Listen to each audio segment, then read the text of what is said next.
inangasan ko rin siya. Parang binubuli niya ako, tapos binuli ko siya sa mismong court. Tapos bigla siyang umiyak ng gano'n. Na-imagine mo, dinibdibang ko lang siya. Tapos umiyak, pare. Ang yabang, pare. Bon! Gumagano. Oh, Brad, ano yun? Bakit ka sumisigaw? Mali yung ginawa mo eh. Ano ba dapat yung ginawa ko nung mismong laban? Ipakita mo nga. Kita pa ako. Tapos, tayo ba? Palagan? Saan ito tama? Yung kayo rin doon dito? Oo, sa ulo. Kay Kiko. Sa'yo?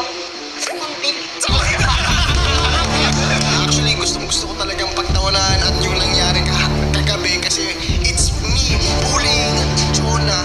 Kasi ang nangyari nun guys, binubuli niya ako sa loob ng court every time na sumasablay ako sa game kagabi. Tinatrash talk ako, puro kanan lang yan, wala yan. Ang matindi pa dun, boy, tumatawa-tawa pa. Matawa-tawa siya, kaya inangasan ko rin siya. Parang binubuli niya ako, tapos binuli ko siya sa mismong court. Tapos bigla siyang umiyak ng gano'n. Tapos nung dinibdibang ko si Jonah, na-imagine mo, dinibdibang ko lang siya. Tapos umiyak, pare. Wala na. Tapos nung hinawakan na siya ni Jerry, Tsaka na wala. susugot.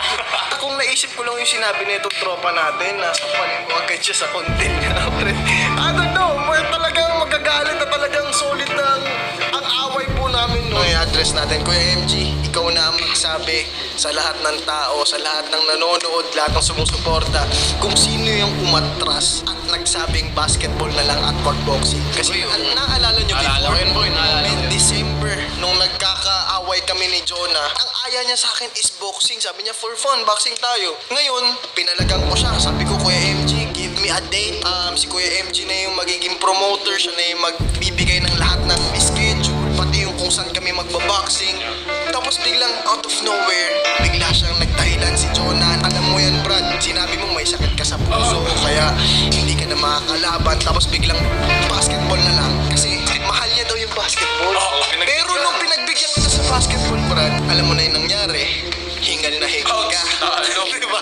Natalo ka, Brad. So ngayon, bro, i-address ko, Kuya MG, sana ikasa mo to. Kung talagang hindi ka bias sa amin dalawa ni Jonah at hindi mo kinakampihan si Jonah, bigyan mo kami ng sinisigaw ng tao na 1 versus 1 for a rematch. Ako na ang nagsasabi kasi I know sa sarili ko na Jonah is no match sa akin pagdating sa 1 versus 1. Kasi ang advantage lang sa akin ni Jonah, Kuya MG, yung height advantage niya. Pero pagdating sa shooting, pagdating sa skills, bonjing na bonjing, Brad. Kaya wala na